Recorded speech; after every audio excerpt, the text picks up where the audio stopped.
Nuanez.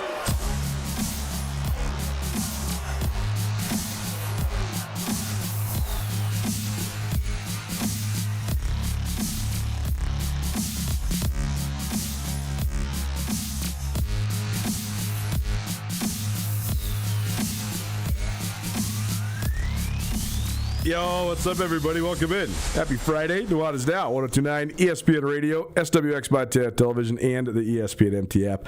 A distinguished guest, familiar guest. He ran over here, at least as fast as he could run. Everybody else calls it a walk, but I call it a 40 sprint. So this was pretty funny today. We're going to get into a whole bunch of stuff. Grizz had their pro day today. We're going to talk that into then an NFL segment.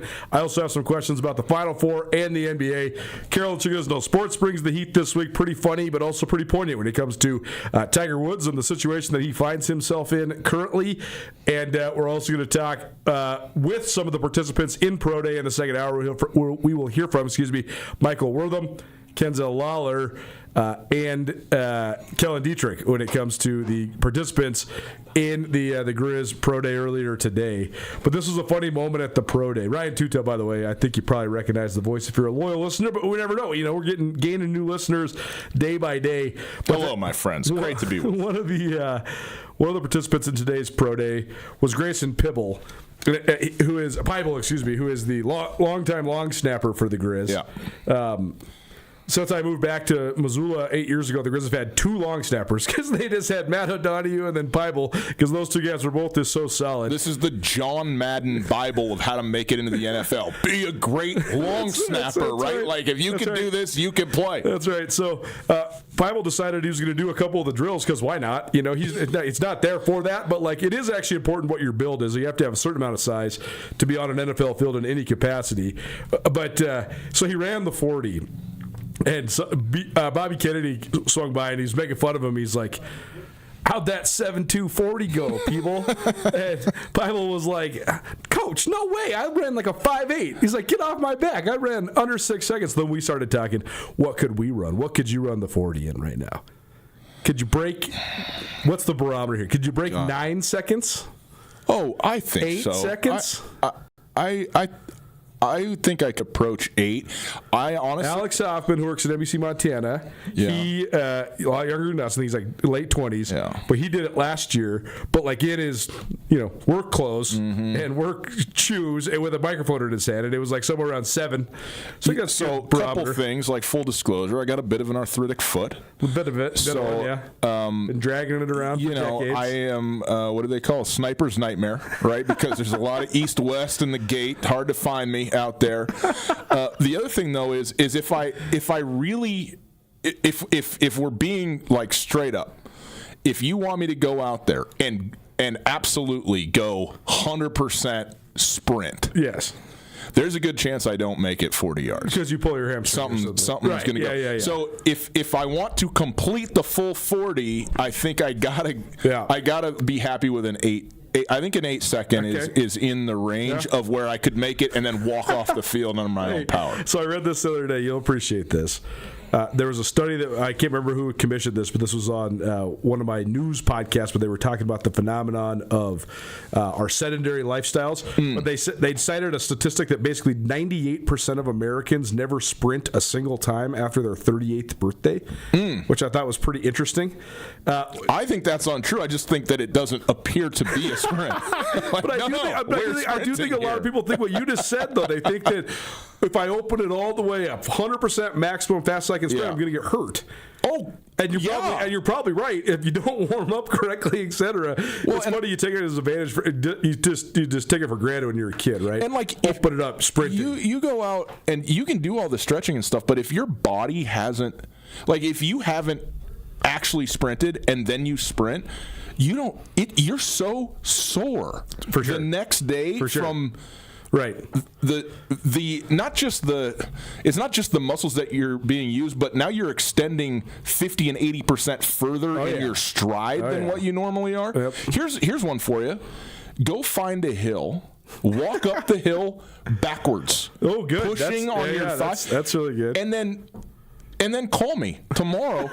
do seriously 100 vertical feet, which might be, a 20th, a 15th of a mile distance wise, and go up, straight up, pushing, walking up backwards. You never use these muscles, man. You don't ever.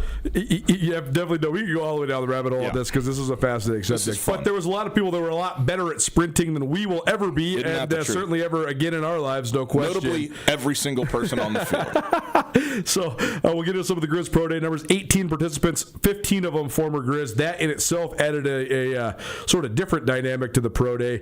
We'll talk some NFL, we'll talk some NBA, we'll talk some Final Four, and whatever else we can get to. Appreciate you for hanging. You want to stream it? You always can. 1029ESPN.com. You can also always find us on the ESPN MT app. You can also always find us on YouTube and on Facebook and on Twitch. Please give us a subscribe on that YouTube page. A lot of you guys have been listening, so that's good. But keep doing it. We need to get the subscriptions up so that we can follow who's following us. Can I break a little news? Yes, please. Off of the show. Yes, please. The worst trade in NBA history by many metrics. Okay. Is when Nico Harrison dealt Luka Doncic for Anthony Davis in the first-round pick. Correct. Not so fast. Okay. The very thing that everybody thought was Luka Doncic. Yes. Out indefinitely with a hamstring. Yeah. Which I saw happen live last night. No. Saw it when it happened. Went, oh, that got a little grab. That's going to linger for a bit. And I got to give it to Luka. He's been in the best shape he's been in since he's been in the NBA. A lot better shape, for sure. And I'm not – this is not a commentary on him or or anything like that. But it is a fact he is out, and we're a week from the end of the regular season. Yep. So after getting absolutely, head in the sand pounded by OKC last night, the Lakers now lose the definitive best player on their team. Well, so there we are. Oklahoma City, the glee and joy that OKC takes in just dominating inferior opponents is really something. Yep. Watching Bronny James try to play point guard at the end of that game was just it's pretty rough. Not great for him. Anyway, all right, Grizz Pro Day, the stars of the show. So I said there was an interesting dynamic here.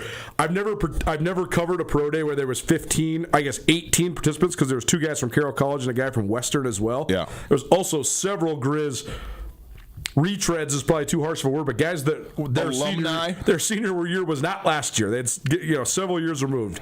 A guy like Cole Grossman, a guy like Vi Cajo, a guy like Aaron Fonts. Talked to Fonts afterwards. He confirmed something that we had heard, but we had never really confirmed. Last year, so Fonts was a good receiver for the Grizz, a really talented player, really, really fast. Last year on his pro day, he ran 4.79 and didn't run the second 40. And we were all looking at each other like, that's not possible. This guy is one of the fastest guys in the FCS.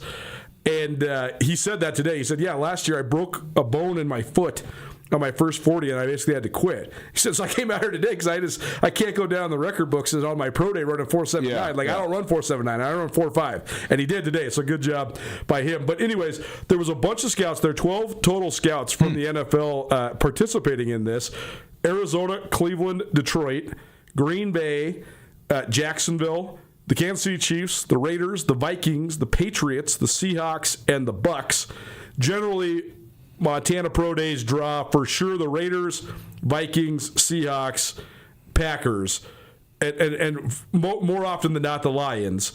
But a lot of those others are new. Like I'd never seen this Cardinal scout at a pro day in Missoula. Haven't I seen some Buccaneers in the past? We have, for sure. Because there's a specific coach that was there that had Montana ties. Yeah, there's been a couple. And Tom McMahon has been a guy that's been at a lot of these different stops as well. He's a Helena, Montana native. He has been in Kansas City. He's been in Philadelphia. He's been in Vegas. He has been, I believe, actually in Tampa Bay. So there is. You're right. There's some connections there. It is interesting, though, especially on the small school stuff, how the regionality really plays into it. And well, if it's easy to get here, you should just come, right? Well, it's not easy no matter where you are, but in relation to Nashville or Philadelphia, easier from Vegas and Seattle and Minneapolis, basically. So those teams are always going to be around. But it was interesting because the scouts were relatively frustrated with how many guys there were.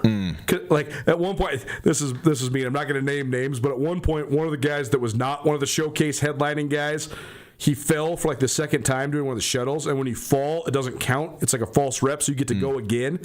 And the scout goes, "Give me Wortham," and just plugged Michael Wortham in there because they're like, "All right, we got to get through this." We gotta move, I mean? And they let the guys complete the test at the end. But the stars of the day were the draw of the day was Michael Wortham, and then the stars of the day became Wortham, which was affirming, and then Kenzel Lawler, which was certainly surprising, but a great job by him. I had him at 4.42 and 4.46 in the 40. Ooh, wow. 39.5-inch vertical, 10.8 broad jump.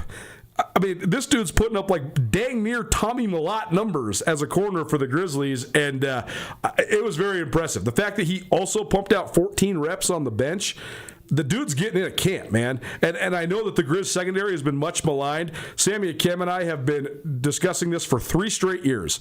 Is this an issue of personnel, or is this an issue of you play blitz heavy, man free on the outside all day long, and these guys are just on islands and nobody can do that? So it's a very interesting analysis to see that perhaps the best athlete on the Grizz was a guy in Kenzel Lawler who was a good player, but was not like an all-conference or all-American type of guy. But I think he got himself into a camp today with his pro day performance. Well, and he also missed time during the course of the year. 2 years in a row. Yeah, and so that can also be part of it because he was clearly the best corner they had. Well, when Keon Loud went down, I thought that was when Kenzel Lawler was able to really step up. He became the definitive number 1 corner, and he was good. I thought he was actually very good. He led the league in pass breakups. He got attacked a lot, but he made a lot of plays. But also when you're playing man free and you're the number 1 guy, that might not be a gift, right? Because now you're going up against a lot of number 1s on the other side, right? And you got to do what you can do to kind of mitigate. Totally.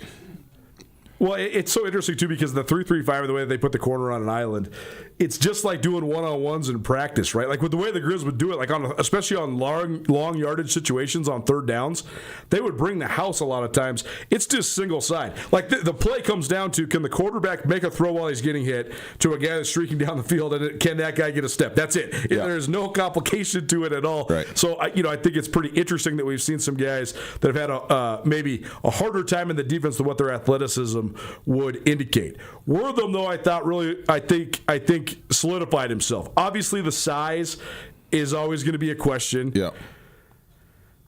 He had to come in at 5'8" today. I think it's funny to say that it has to be 5'8", but like the guys that are 5'7", like the comps for you when you're 5'7", you basically have to run like a 4 flat, like a 4-1, like Darren Sproles and Trinidad Holiday and guys like that. Like guys that are some of the fastest, Tavon Austin, some of the fastest guys college football has seen. Wortham came in though at even 5'8", so it's short, but it's not too short, I think. But then he ran 4.48. I have it as fast as 4.41. 37.5-inch vertical, 10.3 in the broad jump, 4.19 in the pro shuttle, which would have been the second fastest time at the combine of any wide receiver, and then 6.75 in the L drill. All really, really good numbers. So I think when you combine the fact that he was, first-team All-American in his first year ever playing receiver full-time, the fact that he can return kicks and punts, the fact that he was in the 4-4s, the fact that he played in an All-Star game in the East-West Shrine game, like all those things point towards he just solidified himself. I don't know if he's going to get drafted, but I think he's absolutely going to have his phone ring off the hook the moment the draft ends. Yeah, I mean, I certainly think. I mean, he got an invite to the Senior Bowl or the East-West Shrine game, which is basically 1B of the Senior Bowl. And then, and yeah, I mean, he's certainly one of the top-tier talents in the entire country at the FCS level, and generally, if you're that, you have. As long as you don't short yourself on a day like today, which he did not, then that's confirmation enough that you're going to get a look and get an opportunity in a camp. My concern about Michael Wortham is just he is not a specialist in any one thing. He's a great football player, and he does so much. This is the number one thing I wonder, though. He is a specialist when it comes to kick returners. He was the single best kick returner in the FCS his junior year at Eastern Washington.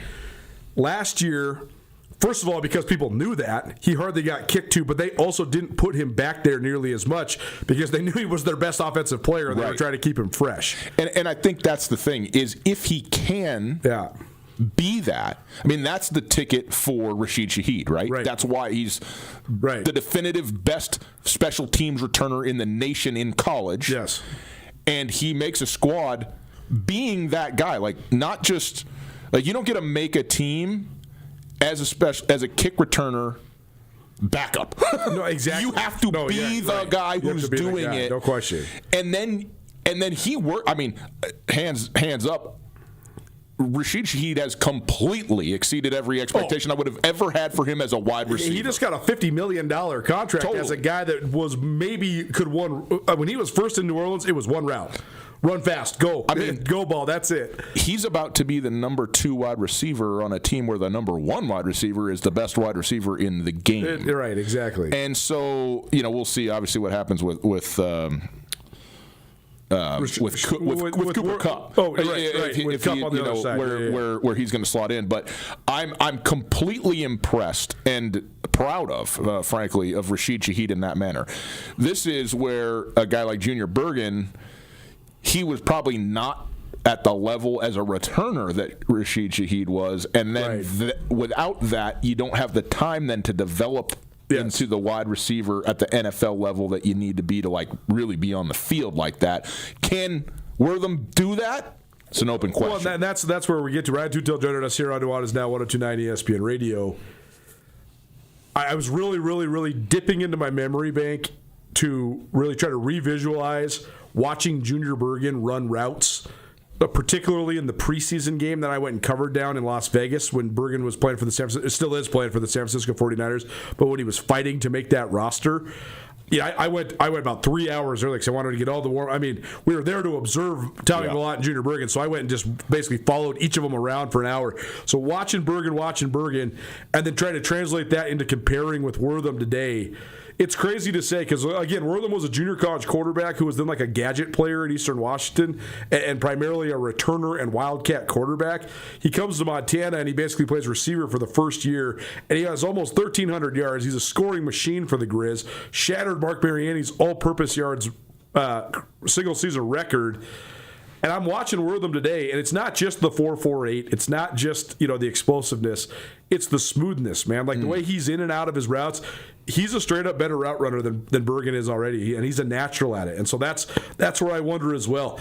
Bergen is sitting on the practice squad right now because I believe the 49ers believe he is an NFL-caliber returner, but they got to figure out how to make him be an NFL-caliber receiver so they can use a roster spot on him.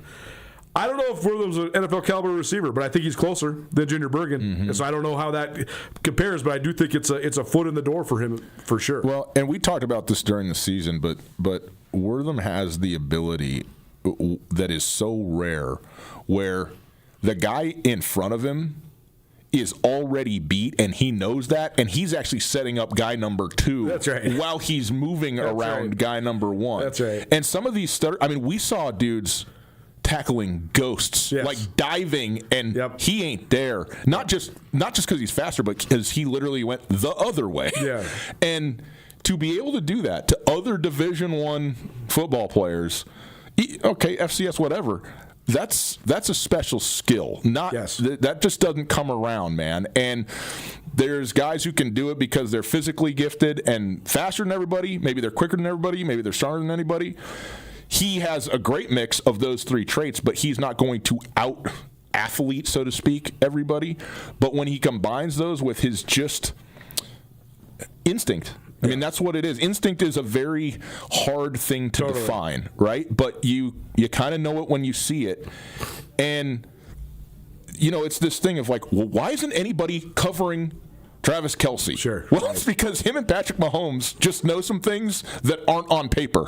And you can't, it's not that it's not in the game plan, man. Cooper Kupp the same. Cooper Kupp's never been the top half of the fastest receivers in the NFL. No, he's been in the bottom 10 of slowest receivers in the NFL. And yet, one of the great careers ever, just because he knows it's an intellect thing, certainly, but it's also just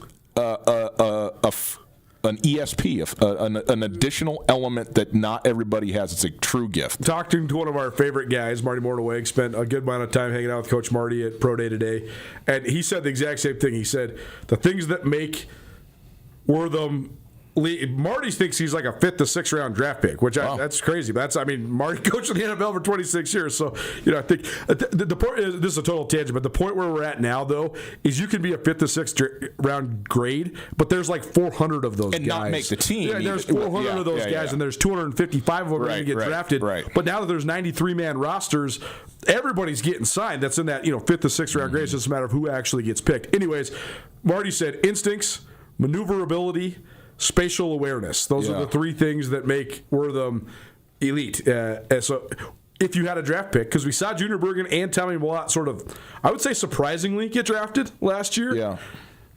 Would you take Wortham with a flyer? Like, who would you take out if you had a draft pick out of those 3 guys?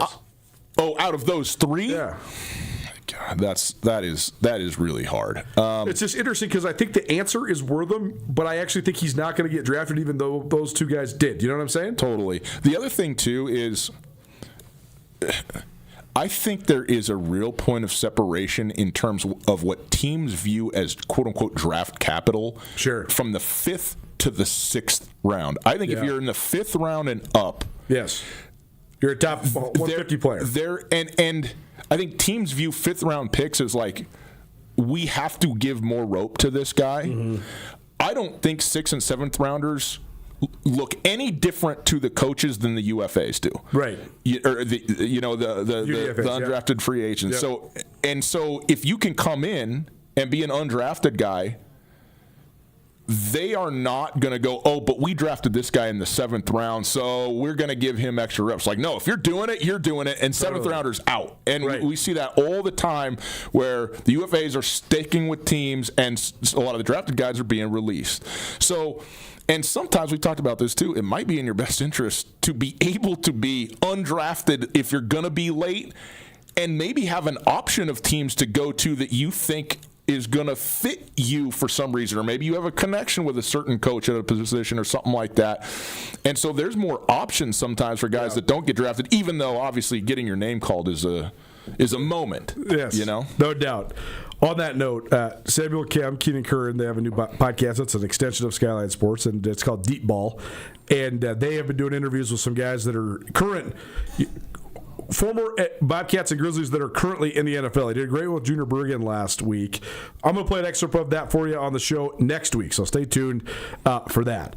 More on Grizz Pro Day later on. I think we're going to we interviewed a bunch of guys, but I think we're only going to have time to hear from Wortham and Lawler, but we'll do that in hour number 2, so stay tuned for that. But I want to keep talking NFL. Ryan Tutel, Colter Nuanez here in the Grizzly Disposal Studio. Grizzly Disposal, locally owned, veteran-owned, and the only Bears that should be in your garbage. Let's play a little game of Smart or Dumb. I'm excited about this. NFL style. Yeah. Smart or Dumb? The Atlanta Falcons hiring Kevin Stefanski. Can it be to be determined? Well, of course it can. Kevin Stefanski is a 2-time Coach of the Year in the NFL, and it's amazing because, of course, he went 3 and whatever last year at the Browns, but the guy made the playoffs with the Browns with Joe Flacco as his quarterback. Like that, that's like winning the Super Bowl for almost any other franchise. So, I mean, I would say, I'll say smart. I mean, I think that I don't think it's sexy, but I think it's smart. I think Kevin Stefanski is. Maybe it's a lower ceiling, but it's certainly a higher floor than a lot of coaches. And he's an offensive guy, and you got a bunch of weapons down there. Exactly. So what does Atlanta have? Yeah, that's what they have. And I mean, they have some defensive players too, but obviously it's the firepower on offense that you need to get figured out. You need to get the quarterback situation figured out, and. It's not one of the best run franchises in football, but it is not the single worst run franchise in football either. And so that's fine. You gotta imagine that that's going to elevate his ability to sort of, be successful. And also, let's be real, it's not the toughest division in football either. No doubt. Where, despite the Browns being in it, the AFC North is no picnic. So indeed, yeah. Yeah, it'd be interesting to see, like, with Penix sort of up in the air, I don't know where they really turned. Kirk Cousins walked away, so we'll go there now. Smart or dumb, the Las Vegas Raiders signing Kirk Cousins to Well, what is actually a pretty crafty contract, given what they're doing. They're making Atlanta pay for a good majority of it, and the other part of the quote-unquote guaranteed money is going to come from a roster bonus if Kirk can make it. But either way, Kirk Cousins now 11 straight years the guaranteed contract, the most in the history of the National Football League. Smart or dumb, Raiders signing Kirk Cousins. I think it is absolutely genius. My brother says the same. You're going to draft Mendoza number 1 overall. Yes. Do you like Mendoza? I like Mendoza a lot. You do? I've been on him for, I don't know, since the middle of the college season, and his graph to me is only going up and to the right. I think that he is every physical piece that you could ever want. I think he looks to me physically, he's Andrew Luck. I mean, he is a giant, big, strong guy. Is he as athletic as Luck? Does he have as good an arm as Luck? Dude, I'm not going to say he has as good an arm as Luck, but I think that he has a really good arm. Yeah, I believe it. I think he's got an absolute NFL caliber. He's got a great arm. I came into the... Got a better arm than Kirk Cousins, I think I can say with confidence. I think Kirk Cousins probably has the worst arm in the NFL at this exact moment. That ain't true. I think Kirk Cousins has been injured. But here's the thing, though.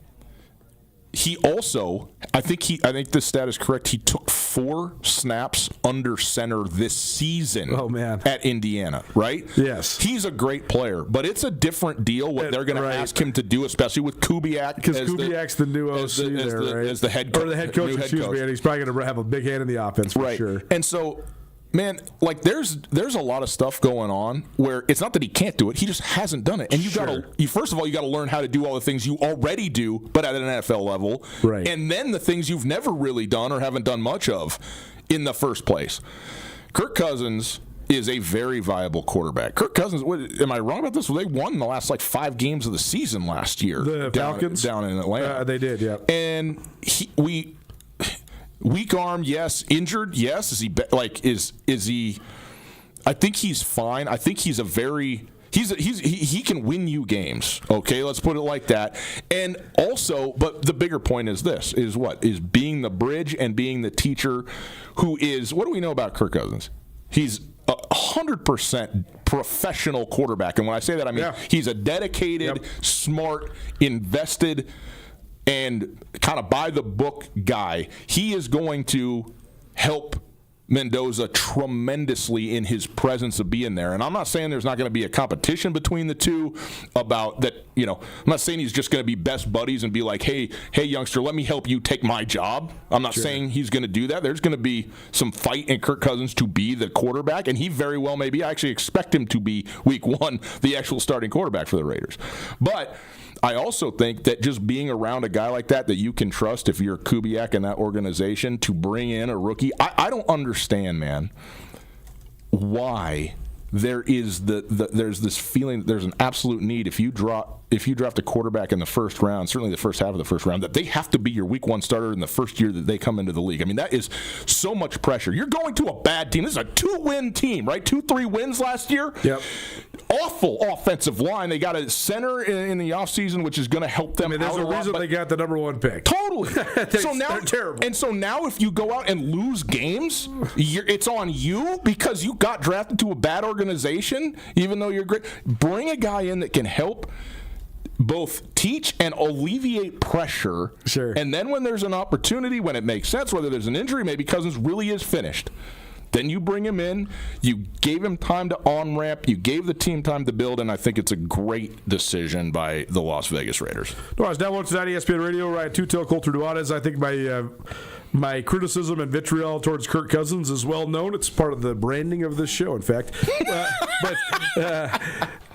No, I would say that this is dumb when it comes to Atlanta signing him to a 4-year, $180 million fully guaranteed contract. And that's why this is so smart for the Raiders, because if this pans out, if Kirk Cousins is any sort of a contributor as your starting quarterback, regardless if you're good or bad, or if he could be a mentor to Mendoza or both, and you do that for what you're on the books for this year for just $9 million, that's a heck of a deal. Yeah. And you're making Atlanta pay the other whatever, I think $11 million, and then you get the roster bonus, or he gets the roster bonus on the other side of it. I actually agree with you. Even though I don't think Kirk Cousins is worth a darn, he is worth a darn for $9 million. He's not just not worth a darn for $38 million guaranteed like the Vikings were giving it. And let's be clear, he is going to be a mentor whether he attempts to be or not, because he's going to be who he is. He's not going to be able to help himself, but to be the professional that he is. And you bring a guy like Mendoza, who who also checks all the sort of off the field boxes too, right? I mean, he's almost a caricature in his, interviewing and the way that he talks and his like, are you here to sell me like ice cream cones out of a truck, like that kind of feel to him? But you know that he's a very good kid from a great family and has a lot of those values that you would want, and also the work ethic seems like it's there. But you got to learn nonetheless, like. NFL, professional sports is different than college, man. And so are you going to be ready to do that, especially as a quarterback? And I think Kirk Cousins is the type of guy who's going to be able to bring that about. Man, the cornball reality TV show you could make just following those two guys around next year would just be so cringe and also so chef's kiss. It'd be unbelievable.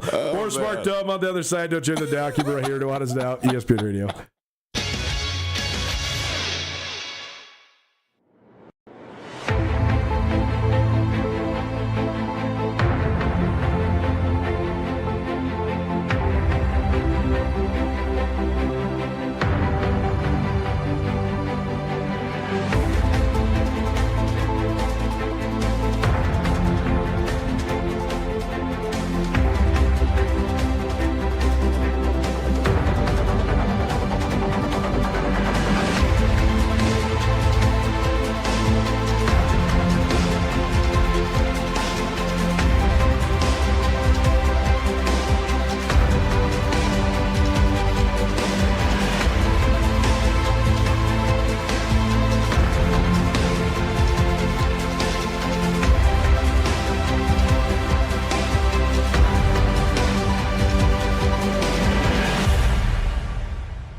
DeMorris Buick GMC is ready to help you safely travel Montana's scenic roads in comfort and style. Stop by DeMorris today and test drive some outstanding SUVs. Right now, take advantage of closeout pricing on the uniquely designed and well-equipped 2024 Buick Encore GX with models starting at $28,895. Don't miss this opportunity. Go to DeMorris.com to preview our inventory of 2024 Buick Encores and then pay a visit to DeMorris Buick GMC on West Broadway in Missoula, your family-owned hometown dealership for over 60 years.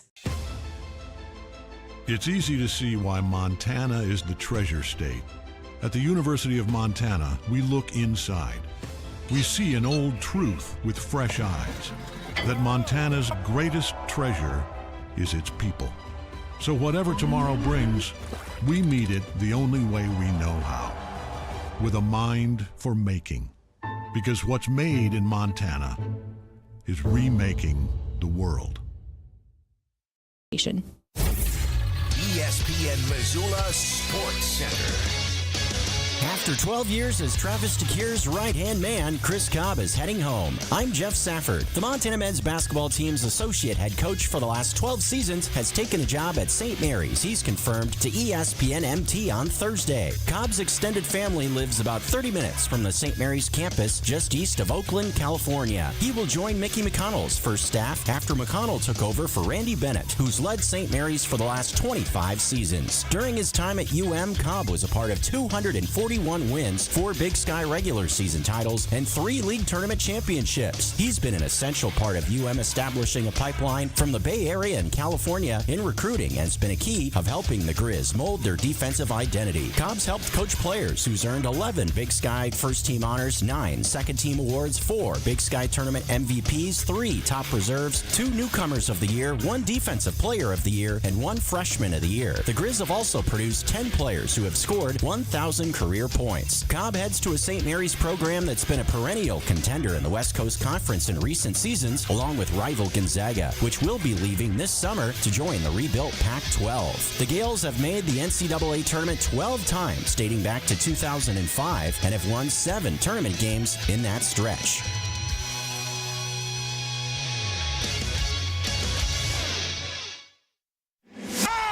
It's Nuanez Now on 102.9 ESPN Missoula.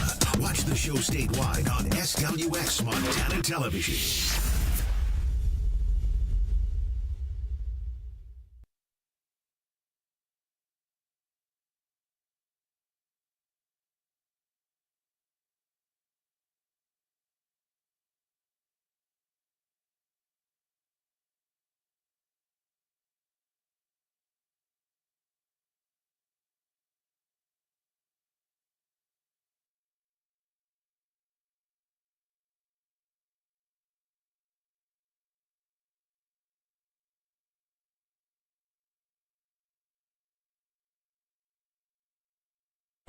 I've been thinking about for like a week and a half about how I wish I could just live as a 30-something man in 1993 forever. Because I sent you that video of these guys on stage. There's a great live video that's going around of Rage Against the Machine in like their very early days, like right when that song had just come out, and just the passion and just like the youthful irreverence is amazing to watch in this live video that they have going around. I said to Ryan, he's like, I've seen this no less than 150 times, and I said, I know, but you should enjoy it with me again. I would be happy to sit down and do it.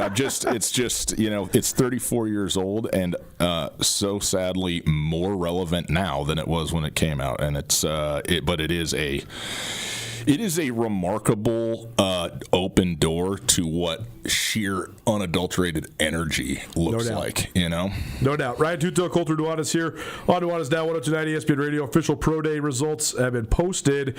We won't go through all of these because I think that all the numbers I said in terms of the reps, like Evan Schaefer hitting 30 reps on the bench for the Grizz, Elijah Tolbert getting 22, Liam Brown getting 26 for Liam Brown. Those aren't up for debate. Those were official right when they happened. The best vertical of the day, 39.5 from Kenzel Lawler. But the 40s are always ones that are up for debate because you got to, basically get an average for your official times. But the ones that really stand out, Michael Wortham officially 4.48 in the 40. Kenzel Lawler officially 4.51 in the 40. Aaron Fotts, redemption after running 4.79 last year. He runs 4.52 in the 40, so all pretty impressive there. So we'll have more on that in hour number 2. We'll hear from Michael Wortham and Kenzel Lawler. Breaking news as we sit here on Nuanez Now. Drew Almquist, the highest-rated recruit in the state of Montana. Helena Capital. His father is Guy Almquist, the longtime Helena Capital boys basketball coach. Drew has been getting recruited pretty hard from Nebraska, Boise State, etc. He just committed online on Twitter to the University of Montana. So the in-state recruiting continues for Bobby Kennedy. 5 in-state guys in the boat so far. The 4 of them, I give them credit, but I also think those are guys that you should have absolutely inside tracks on. 3 from Missoula, 2 of them are legacy guys. They also got Cooper Pelk from Kalispell Glacier, whose father played on the 2001 National Championship team. Again, good job getting those guys, but those are the guys that you have to get if you're the Grizz. Missoula or Kalispell guys that have family ties to Montana. But Almquist is a good one. That's a swing town. He is a swing player that had offers from a variety of schools, including the Cats, but also outside of the state. And he's a really, really talented athlete. He ran in the 10.8s in the 100 meters last spring. And that's as a sophomore, so he's certainly a guy that's a burner, and I think he's a really good prospect. What do you make of the fact that Bobby Kennedy's done so well in state early on here, just a couple months on the job as the Grizz football coach? Well, it's because of his social media savvy.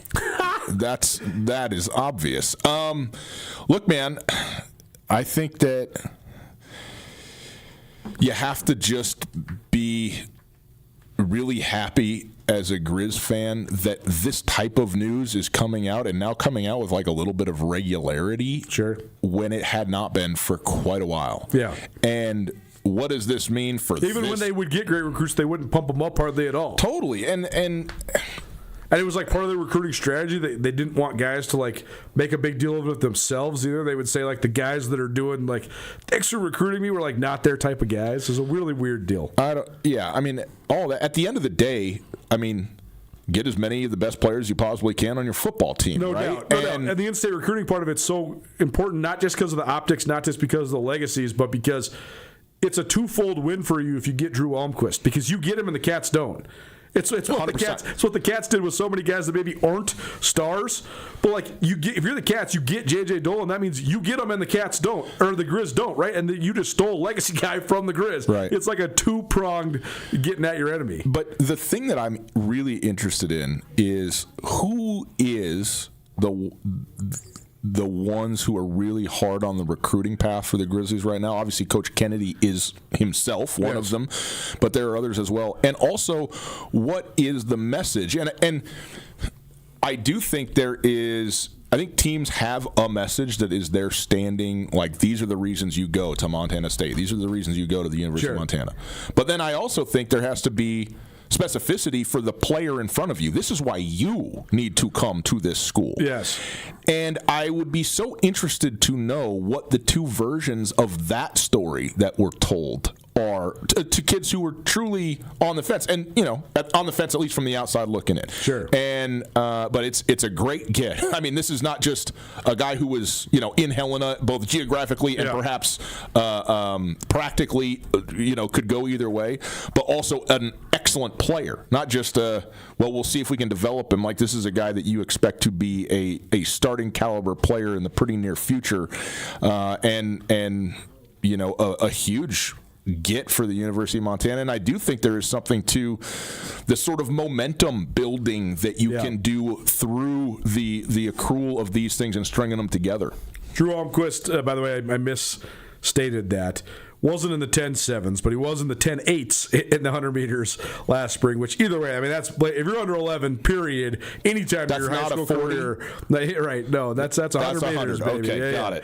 If you're under 11, though, anytime, you're blazing. Yeah. But he currently has offers from Montana State, Oregon State, but also has strong interest from Nebraska and Boise State. So he's certainly one of those rare guys that gets noticed, like outside of the state borders by some of the regional FBSs. So it seems like a good get. As I said, I was talking with a few people about this at Pro Day. It's just such a vague expectation for Bobby Kennedy. Like, what is it? What will constitute success, or is it always a vague scenario that is a moving target? That's what I'm interested in, because here's the deal. You can get all the verbal commitments you want. You can win all the recruiting battles you want. You can do it all over social media. You got to get these guys to sign the third week of December.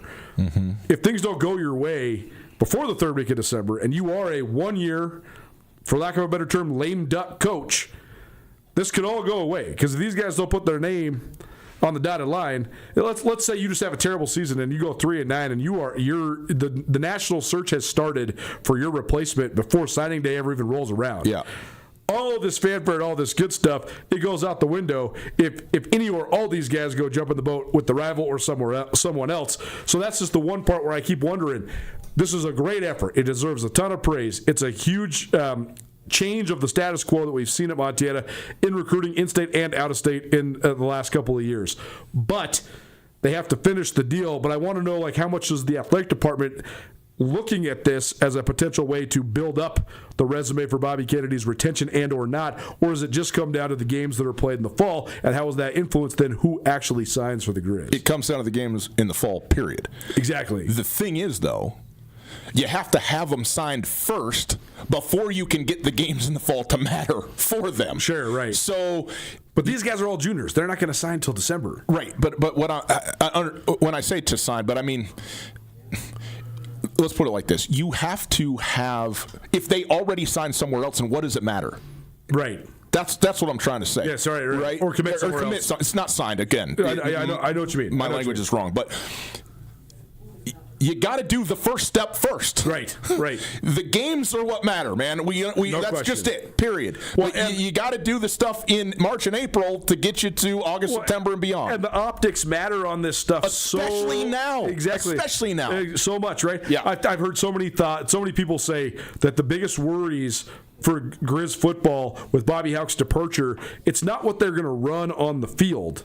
It's the enthusiasm that exists in the community. That's right. So you can think whatever you want about Bobby Hauck. The Grizz sold more season tickets when Bobby Hauck was the head coach than at any other time in their history. The last several years, like the last 4 years, basically, they've had 19,000 plus season ticket holders. You're talking about more season ticket holders than Boise State, than San Diego State. You're not selling more overall tickets, but like you got 19.5 that want to go to every single game that you play, period, right? That's a pretty impressive thing in a small town like this.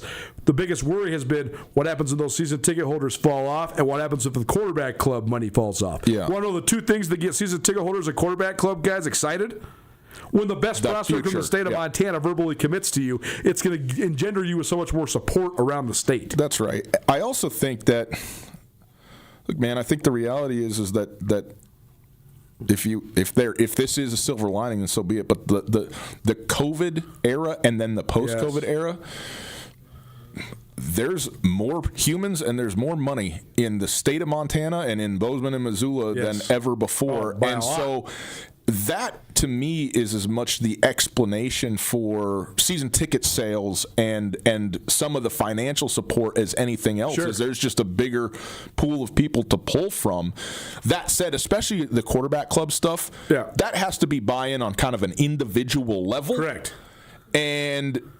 And this is how you do that, especially when you're, frankly, a pretty unknown commodity in this part of the world, right? Well, you also could say, like, what percentage of the fan base pays attention to recruiting? I would say not a huge percentage of it, but they do. A larger percentage pays attention to the kids from Helena and Missoula and Kalispell. And secondly, the quarterback club guys are just going to love this. Like, it's the people that are in the quarterback club are the ones that are paying attention. And the other thing is, they're the ones that are paying the bill. Exactly. So it's a small percentage of total fans. Exactly. But it's a huge portion of the giving and the budgetary stuff that cares.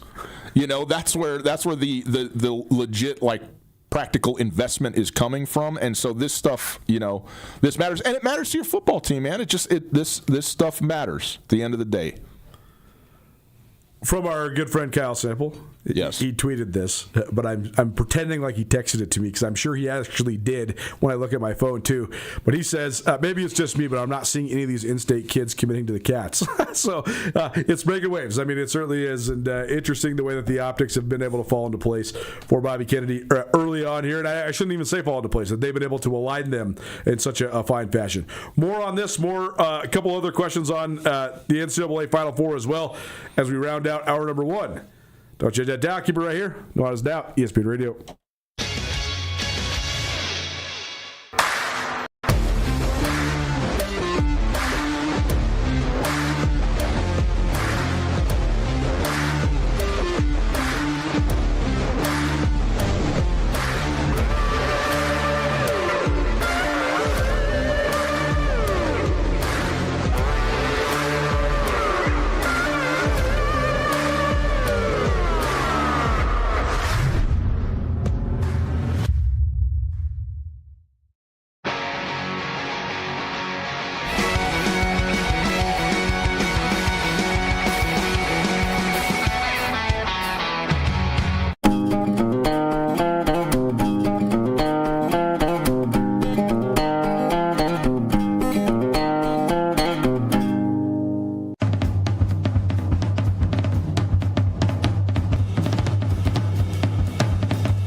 Les Schwab changed the tire game more than 70 years ago. Today, we still believe you should get more from less. Like more hustle, less hassle. More of the best service around, less of the runaround. Because we include America's best tire warranty in every tire we sell. So you get more unbeatable warranty, less charging you extra. It's why we're more than proud to say, you get more from less.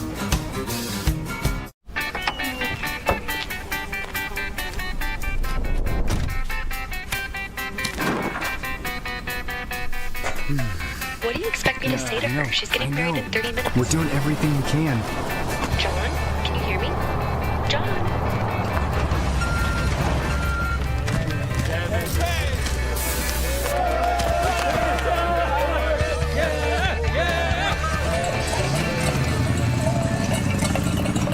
Mountain Town Vacation Rental Management, your local partner for vacation rental success. We provide a fully customized hosting experience tailored to your needs and goals. Your home is listed on every major site, helping you maximize visibility and bookings. And our local team is available 24/7 to handle guest needs and booking inquiries. Let us take the stress out of managing your vacation home. Contact us today at mountaintownvrm.com or give us a call at 406-369-3080.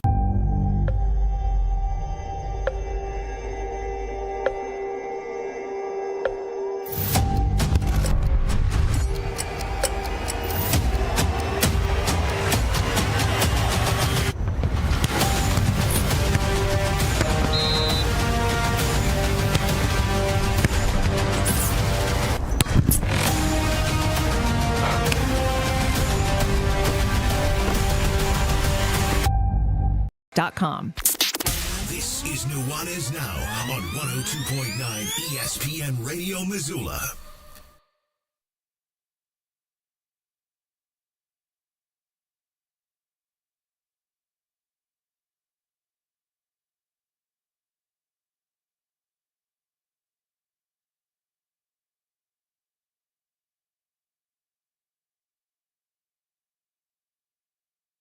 Welcome back. 102.9 ESPN Radio, SWX by 10 television, and the ESPN MT app. Colter Nuanez, Ryan Tutel coming to you through the Grizzly Disposal studio. Grizzly Disposal has roll-off construction boxes for your construction project. They can get them to you within 24 hours. Don't wait days or even weeks. Call Grizzly Disposal today, 406-541-7171. Grizzly Disposal, the only Bears that should be in your garbage. Tomorrow, setting up for what looks to be a couple great Final Four games. The first game features Illinois and UConn, which would be a great headlining type of matchup, if not for the other side of the bracket featuring the headlining matchup of the entire tournament. That's Michigan versus Arizona. A lot of defense in this Final Four. Certainly, Gus, a lot of size. These teams, it's funny to say, but I think that Illinois is the hottest team in the country. I think Arizona is the best team in the country, and they've also only lost twice, so they also qualify as being hot, having won 37 out of 39 games. Michigan looks like the most dominant team in the country, but then you got the team that's won this tournament twice in the last 4 years that's going for a 3 out of 4 in UConn. So what do you think is the makeup of this Final Four? Well, I think it's a really interesting and I just think there's a lot of avenues to find this enjoyable and to sort of find it fascinating. On the one hand, you have you kind of have an opener and a headliner on taken out a national scale where you have Illinois, UConn, which is juicy in its own right. It is, but clearly, in this tournament, the two best teams have been Arizona and Michigan. Right. Not close. Not close. And so for those two teams to be playing each other in a semifinal, I think there's a lot of people who kind of feel that that's a bit of a de facto national championship game. I don't think that myself. Yeah. But I certainly... No matter who wins that game, they will be favored to win in the national championship. People think, I don't think. I think you're right, and I think again, a national championship game is just a different animal all the way around. No it's doubt. so much about matchups and all of that kind of stuff. But I gotta say, the team that I find most compelling is not the team I'm rooting for or anything, but just that just absolutely piques my interest, and that's the UConn Huskies. And the reason is because their coach, Dan Hurley, is such a figure to watch. Man, I think he's he's so polarizing. Is he polarizing? Does anyone like him? Oh yeah. Lots of people. People that went to UConn. Here's the thing, man. Like I love the existence of him. He's a nutcase. Yeah. But I also think that it's so much more controlled than it appears. Oh, there's no question. And being a villain if you're doing it like he's doing it, it's a brilliant thing. And here's the thing, though. I don't think he's even playing a role. I think that's the most. I think that's the part that I probably would buy about Dan Hurley. Right. Is that he is. It's his authentic self. And by the way, if he was actually what he appears to be, they wouldn't make the tournament. Right. He'd have a full mutiny on his hands. No doubt. And so I think there's a lot of genuine care and sort of likability. For sure. Even though you're being ridden hard and put away wet every single day you're on that basketball team. No doubt. Okay, so we only have 2 minutes left. Okay. Illinois is a 2.5-point favorite over UConn. Yeah. Fair or foul, who are you taking? I think it's fair. Illinois is the number one offense in the country. And also plays great defense. Totally. So I get that. Here's the one thing about UConn. A lot of people would think when a team beats a team like Duke the way they did, they'll say, well, it's house money. I don't think it's house money. This is a 2-time defending national champion we're talking about. No question. And Duke's a bunch of freshmen. Duke is talented, but Duke also had a whole bunch of young guys that made a bunch of mistakes, and a young coach that made a bunch of mistakes too. But it's also if you're down by 19 in an Elite Eight game and you come back and win on a buzzer beater like that, you're like, we should not be here, but we're here, so let's roll. But I do think that it's not a house money thing because they're too good to feel that way. But I do think you can all of a sudden get a little bit of a magical belief like, oh, this is destiny for us. We're supposed to be here. We're going to do this. And that makes especially a team like UConn very dangerous. So I'm probably going to pick UConn just on the history of it. Even though I think Illinois, if you want to just go matchup, talent, whatever, probably checks more boxes. No doubt. About 40 seconds. Michigan, Arizona. Michigan is a 1.5-point favorite, so the book basically has it as a straight-up coin flip pick 'em. God. I'm the contrarian here, but I got Arizona. What do you think? I don't think there is a contrarian pick because they're both so good. I think this is the game of the tournament, obviously. No question. I picked Michigan to win the whole thing, so I'm kind of on Big Blue for that reason. There but that's I got Arizona selfish. win the whole thing, so here we are. I think Arizona has looked maybe just slightly more dominant than Michigan taken as a whole. Blown teams out. But they both are. That's true. So I think this is all about the matchup. Here's the one thing. Both these teams, this could come down to the wire and be the first close game either of them have played, so who's going to have that gumption at the end? Hour number 2 coming your way. Nuanez Now, ESPN Radio.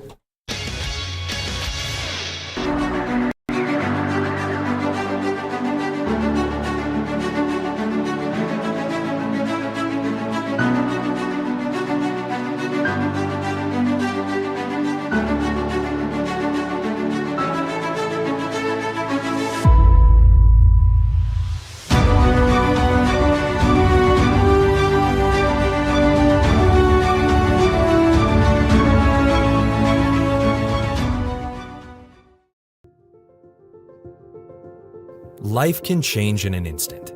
If you've been hurt in an accident, suffered from medical negligence, or are facing criminal charges, you don't have to face it alone. At Ryan Miller & Coburn, we're here to listen and fight for you. We're your neighbors, traveling across Montana to stand by your side as your link to justice. Real people, real help, right here in Montana. Ryan Miller & Coburn, your Montana attorneys. DeMorris Buick GMC is ready to help you safely travel Montana's scenic roads in comfort and style. Stop by DeMorris today and test drive some outstanding SUVs. Right now, take advantage of closeout pricing on the exceptionally designed 2024 Buick Envision with models starting at $39,795. Don't miss this opportunity. Go to DeMorris.com to preview our inventory of 2024 Buick Envisions and then pay a visit to DeMorris Buick GMC on West Broadway in Missoula, your family-owned hometown dealership for over 60 years.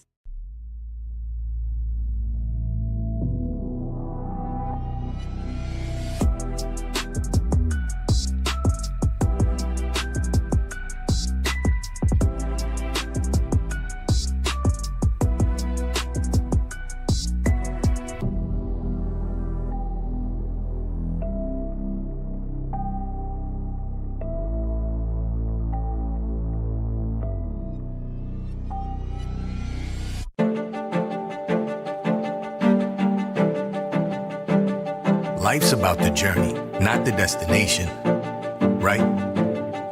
Why can't it be about both?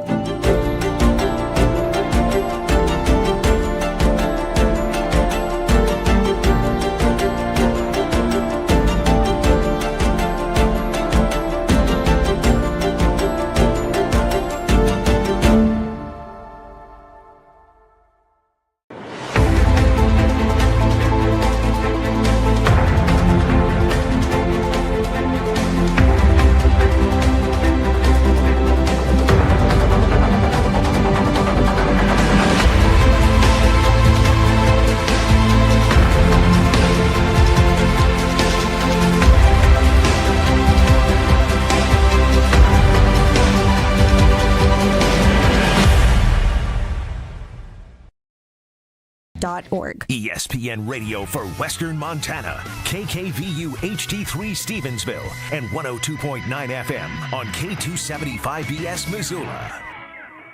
ESPN Missoula Sports Center.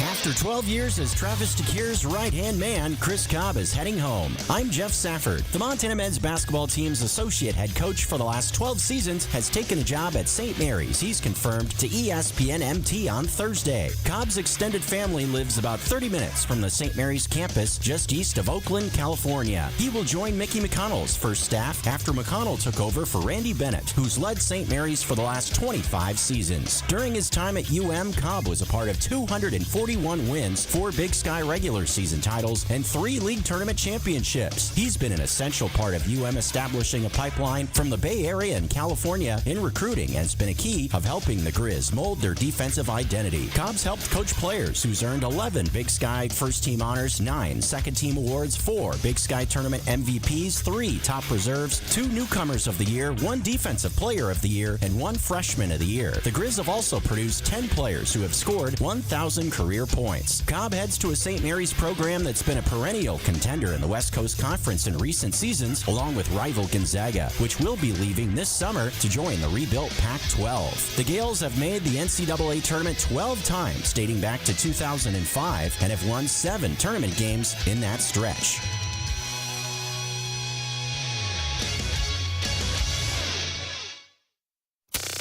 Nuanez Now on ESPN Radio. Chicken Does No Sports, ESPN Radio. Carol, Chicken Does No Sports. Joining us here in studio. What's up? How are you? What's going on? Well, it's been a week, and indeed. I got some news, and I don't know what to start with because my own personal Super Bowl is involving Montana State University alum West Wilson and the scandal. Still don't even get this. I don't understand, But then Tiger Woods and his DUI. I mean, there's just so much to talk about. Where should I start?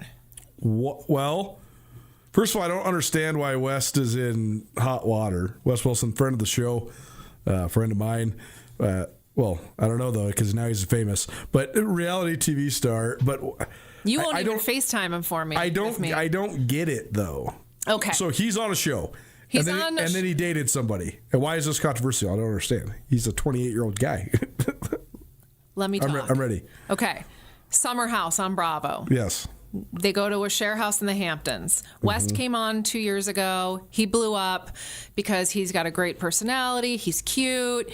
He's acts like he really is pro-woman, but clearly he's not because he's just the village bicycle. Okay. Everybody gets a ride. So 2 years. I do not endorse this, West, if by chance you hear this. 2 years ago, he was dating one of the most beautiful women you've ever seen in the world. Her name is Sierra Miller. Okay. He then breaks up with her, breaks her heart, and it's sad, whatever. Okay. He spends the next 2 summers kind of clawing his way back into the hearts of everybody, all the Bravo watchers. Okay. This summer we see him, and he is a really good friend to the girl Amanda, who's going through a really bad marriage situation, who's going to get divorced. Okay. Amanda and Sierra are also really good friends. Okay. Then the rumors start flying this spring that West is with Amanda, and they confirmed it via a joint statement.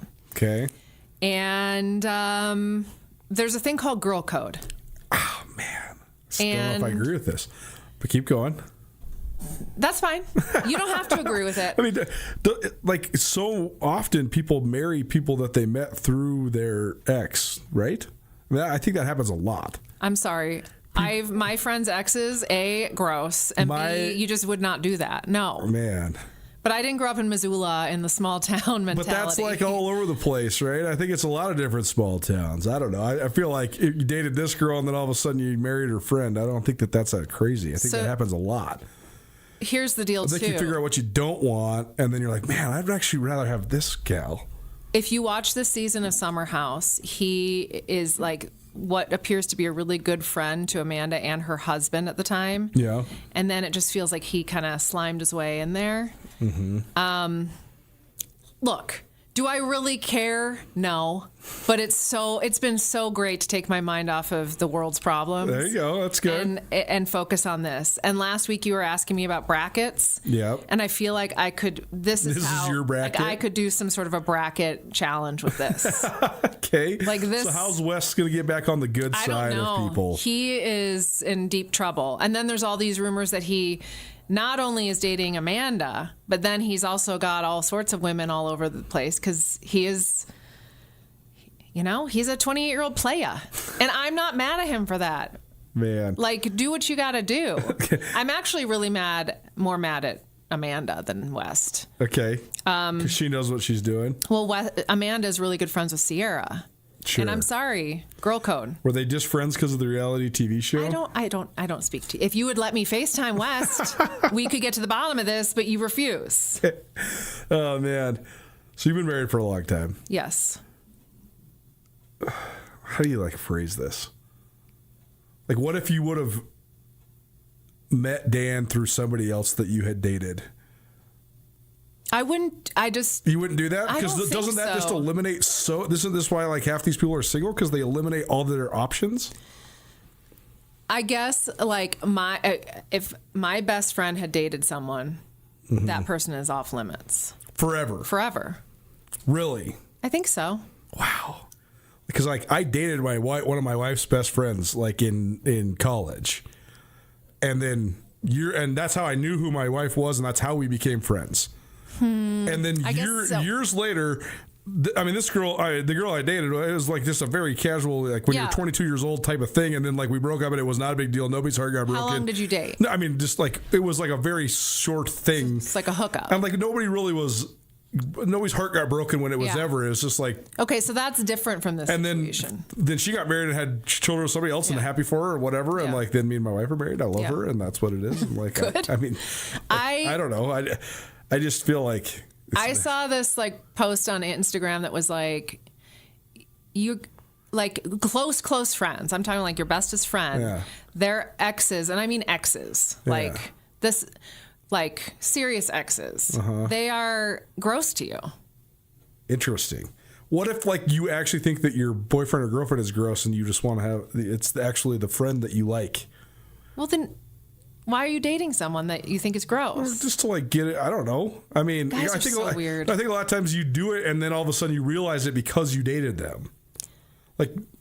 You realize so much about someone once you get in a relationship with them. Look, I don't know. My mom's high school boyfriend was my dad's best friend, and then my mom was going to marry that guy, and then she was like, nope, I don't want that. I want to marry your dad. And then she married my dad. And that guy was still in their wedding and was totally supportive of him, even though my dad stole his girlfriend. I don't think it's that uncommon. I guess it depends on how young you are. I get what you're saying from the code, especially if it's a serious thing. If you had a serious relationship as an adult and you guys were serious and even lived together and then that you broke up and then your best friend goes and gets that girl, that's messed up. I totally get that. But it sounds like this is sort of casual. I don't know. I also feel like they live in New York City. There's 20,000 million people there. Is that a number? You know what I'm saying? You don't need to ride the village bicycle. Go get a different bike to ride. Indeed. Chicken Doesn't Know Sports. This is the least about sports the Chicken Doesn't Know Sports has ever been about. For those that are who the heck's Wes Wilson? Well, he was a walk-on at Montana State. He is in the sports media. And it's funny because I've thought a lot to myself, why do they allow him to go be this drama person on reality TV, but then I realized the world we live in, that's good for everybody involved. Yeah. So, like, it's good for his media image. He's got more followers than he might have lost a few followers. Well, he's a friend of the show because he comes on this show to talk about sports because he's a passionate Montana State alumni, and also he's had some spots on the NFL Network as well as on NBC and the pregame show because of his NFL acumen. And so we'll keep it at that for West. One of my podcast contributors from Skyline Sports was asking, though, online, he said, who is the most notorious of the Montanans or people with Montana ties in the sports world that have then infiltrated into the reality TV world? Like your top candidates are West, Croy Behrman, Mark Estes, who's the kid who played football for the Cats and then Montana Tech, and then he's the Montana Boys or whatever. They do the stupid TikTok dances, right. And then he's somehow hooked up with Kristen Cavallari. Yeah. Those are basically your top. Well, I did get the reason I thought this was important to bring up was I did get a text last night from our friend Andrew needing the download. And so, of course, I was like, all right, sit down, buckle up. And then as I wrote it out, I was like, this really isn't that big of a deal. But it's still it has taken my mind off of the rest of the world. And to me, that is what I actually really needed this week. So thank you, West and Amanda. Oh, the other candidate was Yaman Sanders, who's a former Grizz football player that is on Love Island now. Oh, that's right. And he's an influencer on Instagram and stuff like that. Yeah. And then there's some other kicker guy that's has a huge... Adam Botkin. Yeah. He's got a huge YouTube channel. Yeah. So good for them. Well, apologies to all these people if you're by chance possibly listening. Why are you apologizing? Well, because we're gossiping about them. We're only gossiping about West, and I'm not saying anything that isn't out there. I'm just repeating the news. All right. West, still pick up his FaceTime. I promise I won't be on it. Chicken doesn't know sports here on ESPN Radio. All right, what else you got this week? All right, let's talk about Tiger, Le Tigre. See, now this is much more sports pertinent to the show, so I'm ready for this. Have you talked about it this week much? Well, I mean, there's certain things in the world of sports talk radio that are gifts that keep on giving. Yes. So I don't think anybody cares if we talk about Tiger Woods all the time because that's just sort of how it is, right? So they released the body cam footage of him, and he looks lit. Yeah, it's not good. Didn't he have a bunch of pills in his pocket? He had a few pills in his pocket. Noted. Don't keep my opioids in my pocket.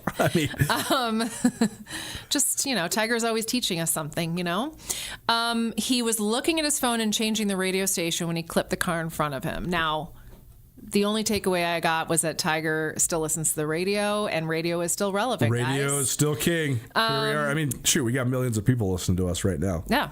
He was, he flipped his car, obviously. We know what happened. He was stumbling. He blew double zeros, and they found some pills in his pocket. And, this is his fourth huge car issue. He had obviously the big one in 2009 where his wife was chasing him with a golf club when she found out about all the women. Then in 2017, he had a DUI.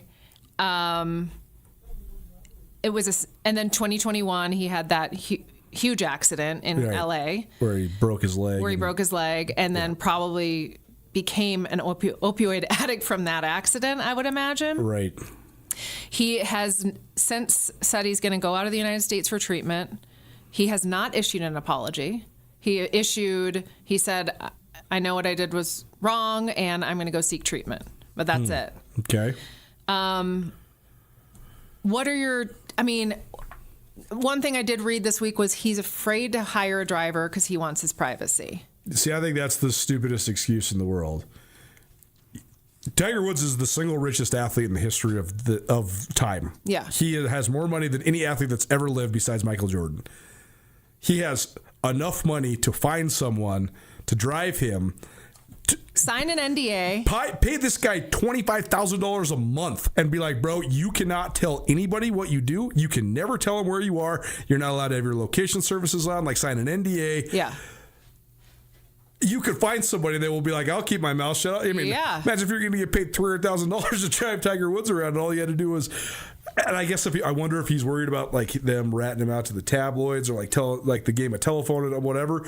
But also that just seems like paranoia, which then you start wondering like, where's the paranoia come from? Is this because he's so far down the rabbit hole with the drugs and like, man? That's what I'm thinking. I think he's got a lot. He's hiding a lot. Well, he was hiding a lot of things, and I hope he really goes to therapy. I mean, I really hope he gets help because he's not on a good path. I mean, how do you have 4 accidents and still have your license? Well, it's not good. You're right. And they've been high-speed accidents. Yeah. And and I'm not making excuses for anybody who should never drive impaired or drunk or anything like that. But so often these things happen at the wee hours of the morning. No, this is the middle of the day. This is the middle of the day. So it's like this guy's cranked. Yeah. You know, he's eating pills for breakfast, basically, which is, signs of bad situation to be in. Well, during the stop on the body cam footage, she asked him, what medications are you on? And like he was just listing all this stuff. And she's like, you took that this morning? How long ago? And I don't even know if he listed all of it. Yeah, and then you get into like the whole broader conversation of opioid addiction that stems from having catastrophic injuries and right. Like when he's listing this stuff, like because he's done this multiple times where he's like listed all the stuff, and it's very clear when he's like saying this that he doesn't understand like how these drugs interact with each other. Right. And like he either one is completely irreverent to the fact that you shouldn't be doing anything like driving with these, or he's unaware of how messed up he actually is, which is like terrifying to think about. I know. I don't know if I feel bad for him anymore though. I used to feel sort of bad for him. If you read his biography and you watch the 2-part documentary series on HBO, I'm not excusing any of his actions. But how his father was to his mother and how his father was to him was directly then manifested in his affairs and like all of his indiscretions with women. So again, I'm not justifying it whatsoever, but you can totally see like what the entry point is. And so for that, I do think like sometimes you have to hit rock bottom to get yourself out of that. Like if you really are like addicted to chasing women because that's the example your father set from you when you were 3 years old, like that is something it takes a long time to sort of psychologically repair. But then once you lose everything, well, not everything, but most of the things because of that, then you have to have like you have to rehabilitate yourself. And now he's to the point where he's had so many mistakes since then. Yeah. I mean, you would have thought that crash in 2021 where he almost died would have been a wake-up call. The thing that I always think about with this, and this is so sad to say, but I just don't think that people that have stars that are as bright as Tiger's star once was, I don't think you can ever then navigate your life to then just live normally and then die peacefully. Like he's just gonna die in a terrible thing. You think so? Like it's just the self-sabotage is just not gonna stop. Yeah. Well, maybe he's getting help. He's going. Well, that's the one thing is when you have this much money, you can get world-class help. So if you can put yourself in that sort of situation and then rehabilitate yourself, maybe there is hope for you. But the paranoia thing, he's leaving the United States to get help because he doesn't trust anything here, which is so sad. But I was thinking like, oh, that's how paranoid he is. But then there are psycho people who will find out where he is and take pictures and share it. Oh, and that's what I mean. It's the same proxy as all these other people. There's only a handful of people that have ever been as famous as Tiger Woods, right?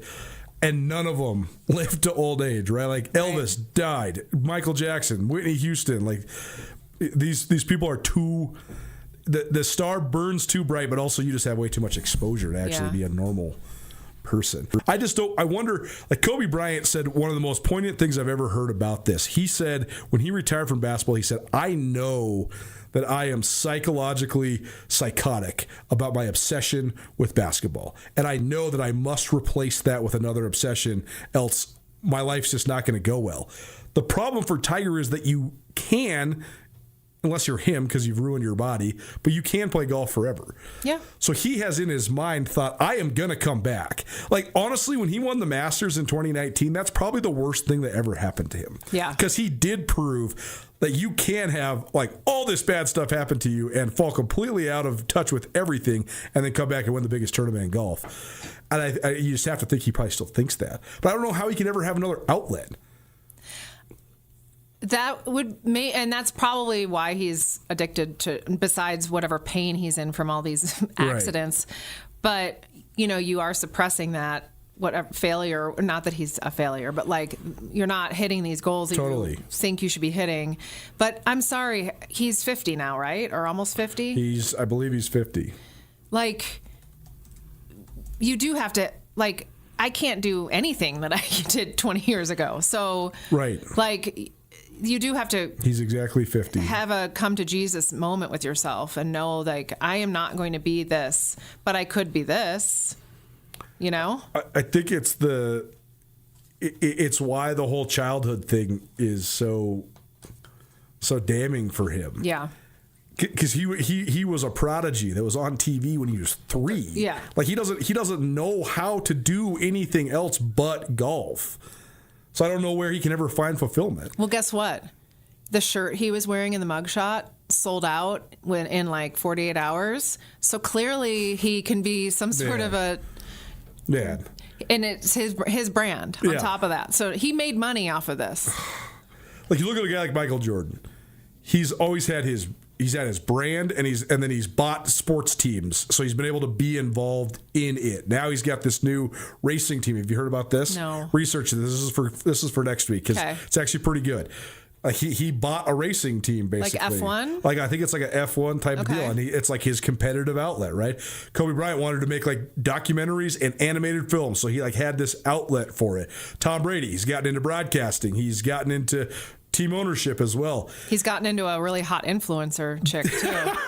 There's nothing you can buy though if you're Tiger. Like there's not a team in golf. And but he could be a broadcaster. Well, he can't because he's slurring his words clearly. But like he could. There's so much you could do with golf. Yes. And if he weren't so like shady, he could do so much with youth golf. I mean, there is so much he could be doing with golf. It's too bad they can't just like make him like the czar of golf, like the spokesperson. Like you are Tiger, and we're just gonna like. Well, not anymore. We're just gonna put. Now you can't anymore, right? But like, it's too bad he could have done that earlier and just be like, okay, you're done playing golf, but you are going to be the face of golf still. Like we're gonna prop you up. We're gonna show highlights of you all the time, and like I don't know. I mean, they kind of were. He is like that's what's so sad is like.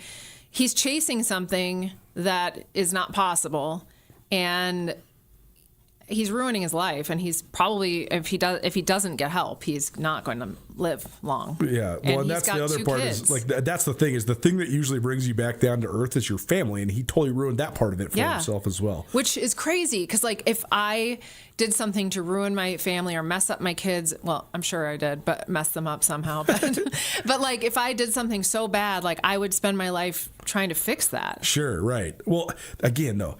He doesn't have a normal psychology. Like he doesn't understand consequences. That's why he's always done these things that are so high consequence and have no remorse. Like you said, he hasn't even apologized. No. Nuanez Now watching that ESPN Radio, SWX Montana Television, and the ESPN MT app. Carol and she does no sports here. Tell us about our good friends at Freedom Energy Solutions. I was not ready for that. That's okay. Impromptu. This is how people know it's live radio. Okay. Did your solar company disappear? If your system is not producing like it should, Freedom Solutions is here to help. They service, repair, and inspect all solar systems, even if they didn't install them.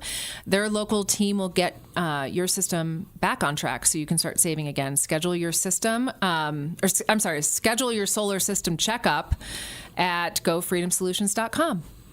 As I always remind people, we're fast tracking towards a reality in which all the energy is solar. So, do you want your own solar energy, or do you want to buy it from somebody else? It's a pretty easy selling point for Freedom Energy Solutions. All right, what else you got this week?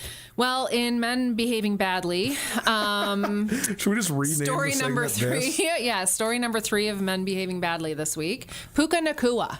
Yeah. All right. He also just checked into rehab. He just checked into a holistic retreat. I'm wondering if Aaron Rodgers is taking him on a darkness retreat. He was accused recently of biting a woman on New Year's Eve and calling her an anti-Semitic slur. There's a picture of the bite, and it is such a strange picture. Have you seen it? I have not. I heard it's bad. It's bad, but it almost looks fake because, and I don't want to say that it's fake, but the way the teeth are imprinted, it almost looks like pressed against the mold. Like you could see the roots of the teeth. It's very strange. Really strange. She's suing him. He says he did bite her in he was just being silly, but he did not call her a slur. However, he did previously on a live stream say an anti-Semitic slur and was called out for that. He was recently fined $25,000 for commenting on NFL officials on Twitter or whatever. Yep. Now, the boys in our office were talking yesterday that his trajectory is he's about to have a $million dollar deal. Yep. And he's just getting himself into trouble. Yep. He needs a handler or an NFL mom. He needs a chick who doesn't know sports. He needs an NFL mom. Some of these boys need an NFL mom to keep them in check. No offense to their moms, but an NFL mom can come in. It's a whole business plan. NFL mom TM, trademarking out right now. He needs someone. This is a new company. He needs New someone endeavor. to watch over him, and I don't know. You just have to operate in this world when you're famous as if everyone's filming you. I think that's how people operate, just period, right? I mean, I don't think anyone's filming me when I'm walking through Target. But if I was someone famous, right, I would assume someone's filming me. It's kind of like the proxy of drug use, right? Do more or less people use drugs because drugs are illegal? I would argue neither. The same amount of people that are going to use drugs are going to use drugs. It doesn't matter if they're illegal or not. Yeah, I think so. Right? So it's the same thing as are you going to bite somebody just because some people aren't filming you? Right. No. Right. I get what you're saying, but did you only bite a person if you know you're not on camera? You shouldn't bite anyone. That's right. Unless they want it. I mean, I'm not here to kink shame, okay? Some people are into that. Look at Christy Nolan's husband. There's lots of people into weird things. Well, but cut it out for the cranies. But this guy seems like he's young and he's rich, and he could be a lot richer. And he's doing what he wants. P's and Q's. I think I do think I was asking this: is there a morality clause in their contracts? There is a personal conduct code that the NFL stands upon, yes. Okay. But it's funny because they don't really enforce that. Well, they do to some people to make it seem like they enforce it for everybody. Okay. It's the same proxy as when Ricky Williams and Charles Rogers were failing drug tests every couple months. And the NFL spun it those are the only two guys in the NFL. We drug test everybody, but these are the two guys that smoke weed. And it's no, you just don't like these two guys, so right. You're scapegoating them as the only two guys. Got it. Or either that, or they're the ones that are dumb enough to constantly fail the drug tests. But it's always been like that, where there's certain people that get persecuted. Basically, it's an uneven. The judge and jury is not as due process as maybe you'd like it to be. They're gonna send Puka Nacua to a darkness retreat and get him in rehab, air quotes. Right. But other people they might suspend for this. Right. Because this guy's he's the future of the Rams, maybe. Could be, yeah. Depending on how this darkness retreat goes. Is that really what it is? Well, I don't know. It's a holistic retreat. I assume Aaron Rodgers is involved. Right. I don't have proof. All right. Well, I wish him the best. Chicken Does No Sports, 102.9 ESPN Radio. All right, what else you got?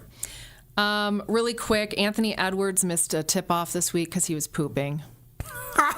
Coming off the bench. He went and sat on the stool instead. I don't know. But they were like, where was he? And he just basically told the reporters, I had to take a dump.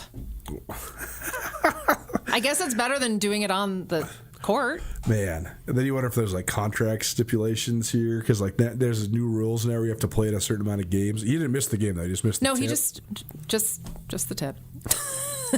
Just the tip off. He obviously, look, when you got to go, you got to go. And he might have had, we don't know what happened. I would think on game day, you keep your diet pretty light. Mm-hmm. Stay away from foods that might trigger your bowels. You just never know. But, yeah, I guess. Were they on the road or were they at home? Come on. Do you think I know the answer? It's just interesting, too, because then you got, like, the whole theory about, like, because they used to be like somebody poisoned him or something. No, I don't think anybody cares for, like, a mid-March or April game enough to do that, though. I just thought it was great how he was just pretty honest about it. Well, he's an honest guy. Yeah. Sometimes he gets himself in trouble with how honest he is, but certainly an honest guy. Do you know who Dayton James Weber is? No, who is it? He is a quadruple amputee. Okay. Cornhole pro. Oh, this is the guy that shot somebody? And shot and killed a man. Man. And he claims Tutel thinks this is the craziest story. Which it is the craziest story. Pretty crazy, yeah. He says he acted in self-defense. I guess he got in a fight with this opponent of his. Mm-hmm. And he has been in fights with this man before where the police have come to their house. Was it a drive-by? No. Okay. They were in the car. They're in the car. In his Tesla. I guess cornhole pros make good money because he had a Tesla. What are we doing with our lives? He was scared for his life, so he shot the man, somehow dumped the body. Killed him, right? He killed him. Jeez. Remember, he's a quadruple amputee. No arms or legs. No arms or legs. Shot a man, dumped the body, and drove across state lines. He's currently in jail. It's wild. I don't even know like the physics of how this is even possible to happen. I can't wait for the movie. Is that like how do you make that into a full-length feature film though? Does that have to be like a short? I mean, it seems like that's like a pretty cut and dry. A short. It seems like that's got to be a pretty cut and dry story. I don't know. Yeah, I don't know, but it's bad. The headlines were glorious, though. I mean, if you're reading the headlines, you're like, how did this happen? If it was even just like a cornhole player that shot another cornhole player dead over a cornhole game, that would still probably spark some attention. Yeah. And then the fact that he has no arms or legs is something. I'm just not paying enough attention to the professional cornhole league, and yeah, how do you? I'm going to start. There seems to be some drama. I see a reality TV show around this at some point. Well, it's funny because like the origins of ESPN was they put like everything on TV. Like they used to have, because they didn't have all these studio shows like analysis shows like this one. They had They just had to play badminton or whatever, like anything that's on in the world. And so like it's ironic that they actually cover less than they used to. This probably would have been on TV 40 years ago. Yeah, if it would have existed. Amazing. Carol Chiodo Sports Probably presented by Hot House Yoga. How's it been going down at the Hot House? I don't know. You tell me. Oh wait, you didn't go. Hey, I was trying to be a good husband, okay? I know, I'll allow it. But congratulations to my bride. She got her 500th Pure Barre class in. That's great. Takes a long time. 500 is a lot. It's a lot of classes, a lot of squats. Yeah. Well, Hot House was great this week so far. I hit up 2 sculpt classes. They're adding so many classes to the schedule, so there's really not a time of day you can't catch a class, which is so nice. Even on the weekends, they have mid-afternoons and things like that. So I would check out Hot House Yoga if I were you. I will. You were just complaining about your health. I'll be making a debut next week, I promise. Okay. That's what you said last week. No, we're doing it. Okay. HotHouseYogaMissoula.com, right downtown. So fun, so sweaty. You'll love it.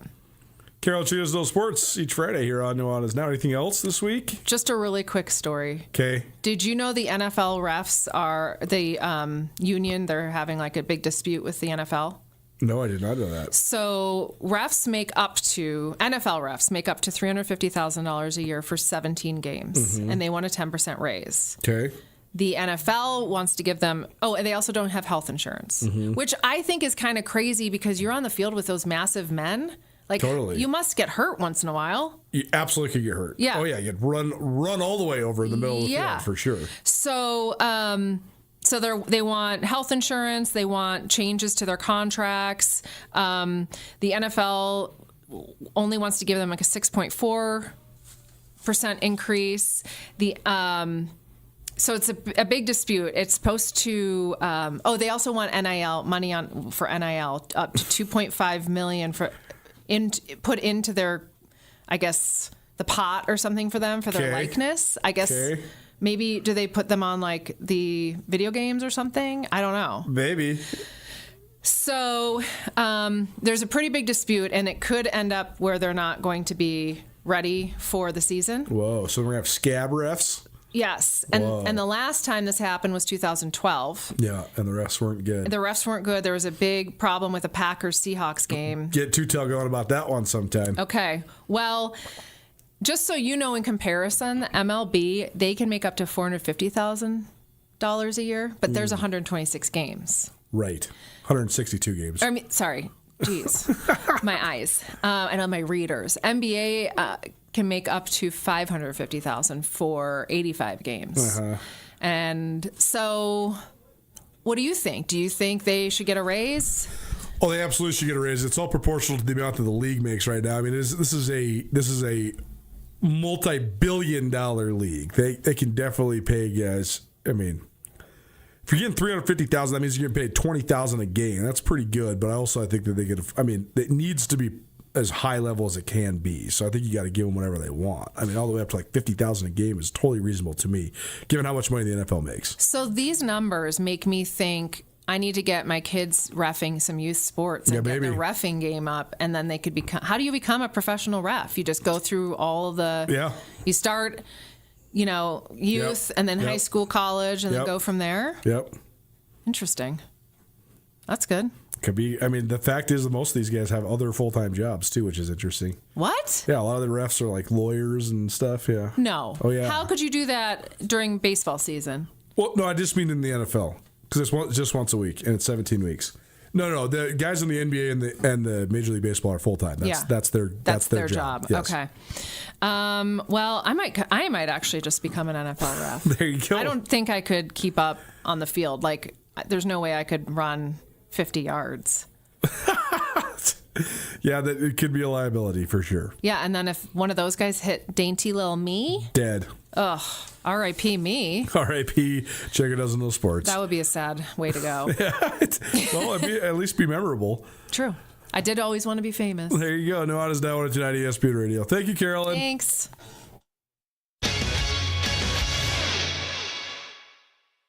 No matter what you can imagine, no matter what you can possibly dream, no matter what your heart desires, Jewelry Design Center can make it for you.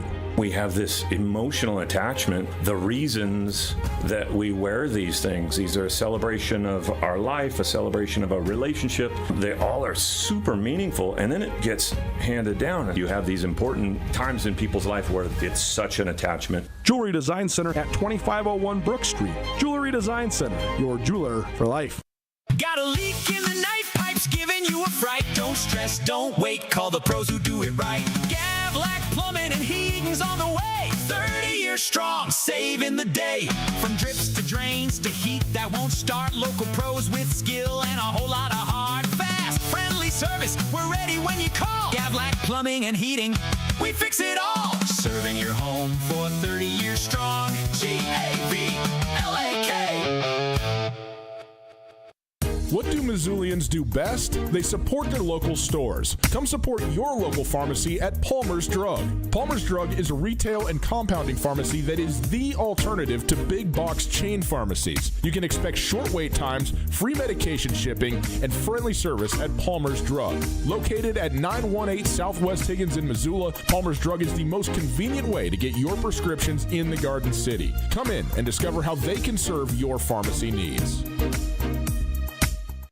You might be thinking, what's the big deal about a kids menu? Well, once you have kids, you know. It seems like it's getting harder and harder to find kid-friendly meals at affordable prices. At Paradise Falls, the kids menu is not only diverse, it's a total steal. For some of the cheapest prices in town, you can get hamburgers, mac and cheese, and other kid favorites for super low prices. Paradise Falls is a family-friendly restaurant open 7 days a week. Come enjoy a meal with your kiddos in Paradise at Paradise Falls, 3621 Brook Street, Missoula's coolest hotspot.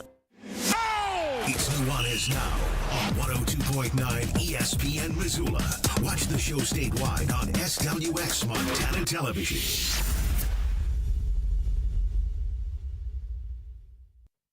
Welcome back, 102.9 ESPN Radio. You're listening to Nuanez Now, coming to you from the Grizzly Disposal Studio here at the Missoula Broadcasting Company.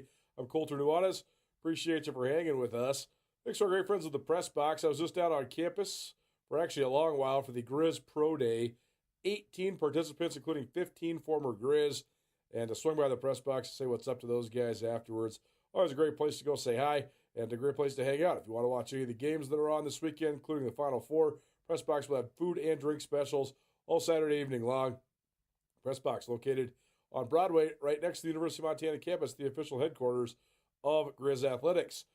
The Pro Day was a long one, but a good one for certain prospects. I thought the standouts of the day were Michael Wortham, wide receiver, and kick returner, who went to the East-West Shrine game, which really gave him a bump up. He ran somewhere in the 4.4s on the 40-yard dash. I mean, there's so many scouts. There's 12 scouts there today, and then there was also, another 50 Grizz football players there. So myself, the half a dozen media guys, and about 20 of the Grizz guys, we were all sitting there timing it on our phones, timing it on our watches, and then we sort of would just collaborate. Everybody would show each other.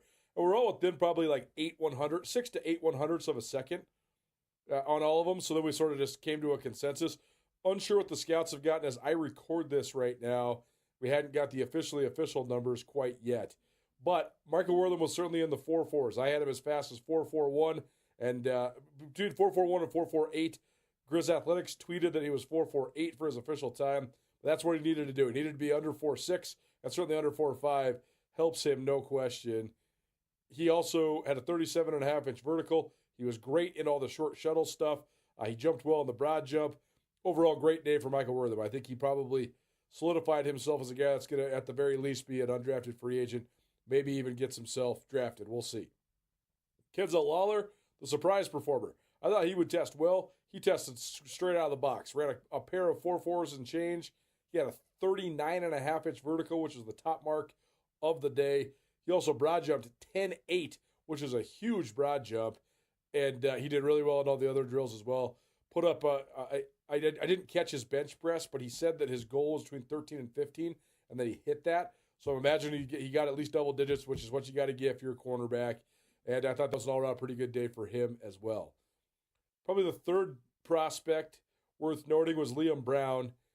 It's hard to gauge just by the testing numbers for a guy that's 6'5", 315 pounds.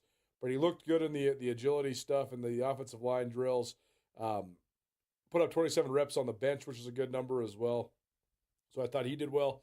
And then Kellen Dietrich was the lone representative from Montana, even though there was 15 Grizz guys, including some guys from yesteryear, guys from a couple years past, like Cole Grossman, Vi Cajo, Aaron Fonts. Those guys were just tested, I think, just to test themselves more than anything else. But Dietrich was the one guy from in-state. He's a Havre, Montana product. So we caught up with all four of those guys, Michael Wortham, Kenzel Lawler, Liam Brown, and Kellen Dietrich. We'll start with Michael Wortham and see how many of these we can get to here on Nuanez Now. Here's Wortham following his pro day. We'll just kind of open up with the obvious, right? Just your thoughts on the day and just how things tested out for you today. The day was amazing. Everybody did what they had to do today. And I mean, it's a testimony to our training. Long 3 months. Being the last guys to have a pro day and stuff like that. It's long waited, but I feel like everything went well. Everybody was healthy, and that's all we can ask for. We're blessed to show out in front of scouts and stuff like that. For you, what was your training like when the season ended and just kind of your regimen? Where did you train and just what was your process like leading up to today? Yeah, I was in Nashville, Tennessee, and I mean, it's just literally how pro day is, you're testing 40 pretty much every day. You're doing all the shuttle stuff and benching and vertical stuff, so you're just working a lot of explosion, mixed with a lot of lifting and trying to make sure your body is right, kept up, stuff like that, so a lot of that stuff just prepared me for today. How did that opportunity arise? I know you did that FCS showcase in Nashville. So did you stay there because of the showcase, or did the opportunity arise to train there because of that? Once I figured out that I was already in Nashville, I had some opportunities to work out somewhere else. But I was just like, why leave, the area? I might as well just kind of stay. And, I honestly love Nashville, so I feel like it was a great decision. What was the biggest difference in your training compared to what maybe you trained like as a football player all these years for this pro day? I just feel like it's real particular to like what is actually we're going to be doing in one day. We train in periods. Like some days it'll be 40, some days it'll be shuttle and stuff like that. But when it's all put together, I mean, for football, you're constantly just making sure your body is right and strong for football.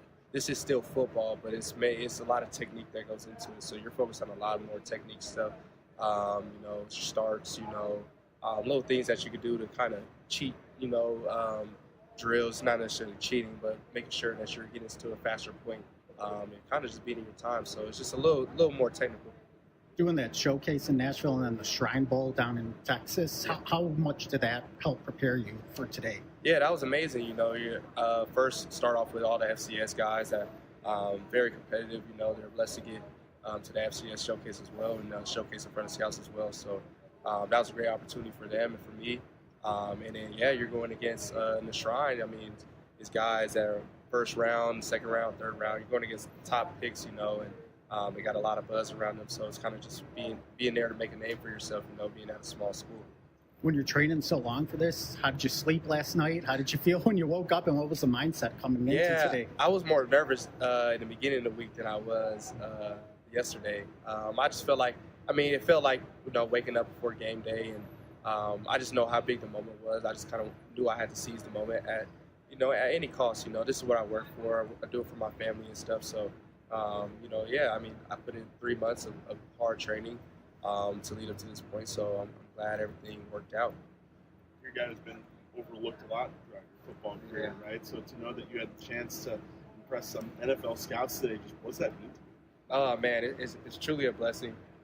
Each and every day, I thought about kind of envisioning what today would look like, and I know there's guys that probably don't want to see me do very good, just because I'm a smaller guy and coming from FCS school, and there's some guys that believe in me a lot and like my film. So biggest thing is just hopefully whatever I've shown on film and what I showed today, that I'm able to compete with the best, and I'm able to keep going no matter what. Your family and your own child here watching you today, so I'm sure you're doing a lot for them. What's it like? What's that motivation like? Oh man, it was awesome. Seeing them on the side and cheering. My wife is a reporter for my family back home, and it's just awesome. I just know that she's excited. She knows how much this means to me. It means a lot to her as well. And I just want to set a good example for my daughter. To have somebody good to look up to. In that same vein, Mike, just obviously each layer to your journey, right, is just proving people wrong, as you mentioned. And as you mentioned, if you got this opportunity to get a pro opportunity, just how much would that mean to you to see all of this work, all these trials and tribulations pay off? Man, nothing short from a blessing as well. I'll be the first in the family to be pro at that level, at that magnitude. It's a stepping stone for me, a goal, but it just means the world to me and my family. Just all the years I've been playing football since I was 5. So all the years I put in, the 3 months of training came into this, but when I was a kid, 5 years old, this is also what I wanted to do. So the fact that I'm right here, one step away from being in the door, there's still a lot to prove, still a lot of more years to go on, but just today, it's just been amazing. What sort of feedback are you getting from scouts in your region and stuff like that?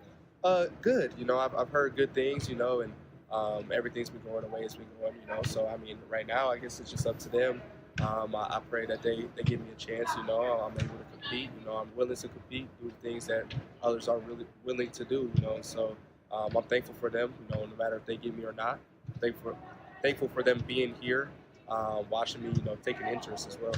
Is it wide receiver and returner teams are looking at you for, or have you heard any other possible positions? It could be anything, but mainly, slot receiver and returning. I've heard returning. Returning will probably be first, slot receiver and returning. What's the strategy of dealing with the waiting over these next few weeks? Just keeping my body healthy, not letting myself slip, keep the same eating patterns, keep meal prepping and stuff, working out. Don't got to do any 40 prep or anything no more. So it's just all football work and just be able to, get my technique down at receiver. Working with your guys out here as well, just kind of one final ride, huge group out here as well. Just what was it like working with these guys and seeing them also, showcase in front of these guys? Yeah, man, I'm super thankful for them. They showcase exactly what they could do, today. Some may have been mad about their results, and whatnot, but I know that, they train just as hard as me, to work up to this moment. And so, I believe everybody did everything they can to do great today, and so I don't think there is any regrets out of anybody that was here today. So shout out to the guys, the NAIA guys too, like they did their thing here too. You have any local pro days with NFL teams coming up the next few weeks? Not yet, but I mean, if there is an invite, I mean, you guys will see pretty soon. But at the moment, I have none. So, team takes a chance on you. What are they getting in Mike Wortham?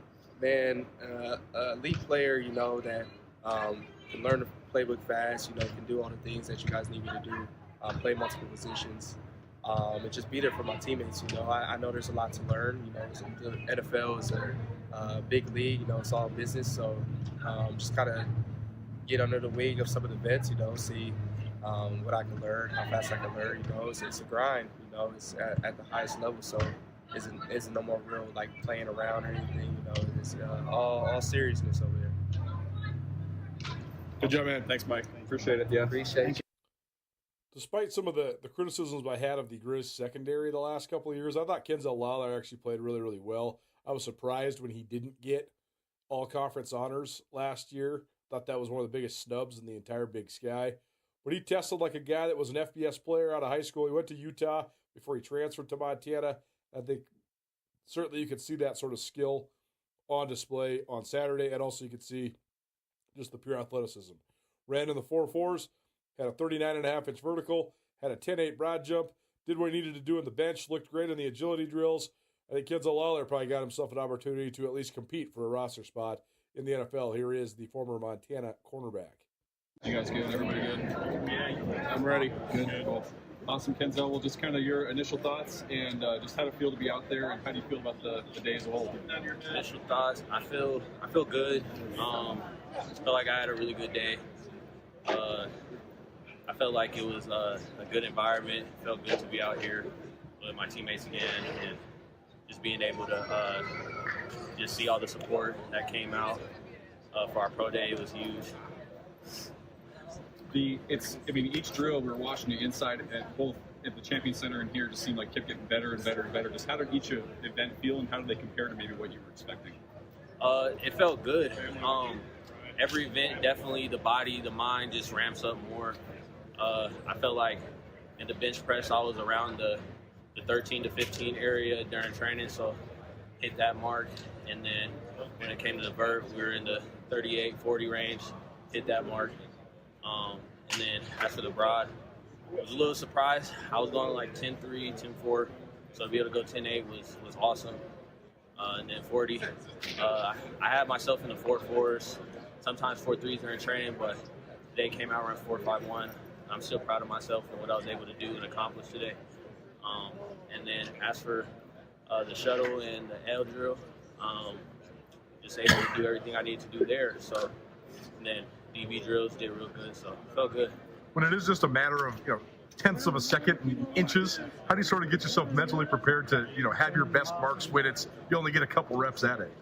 Yeah, you kind of just got to just go into a mindset where it's like, well, I prepared, I did everything that I know I could possibly do, and you kind of just leave it in God's hands from there and just hope that you jump as far as you possibly can. Where did you train at? I trained with Stephen Pitts up at the Peak. Here in Missoula, right? Yeah. I thought I saw you there. I saw you quite often. That's cool. So how much do you think he helped you, and how much of your training sort of went into today? Yeah, I mean, he helped me immensely. Being able to be with him up there and just training, working out, he got me a lot stronger, a lot faster. And everything that I did today, kudos to him. He got me prepared for it.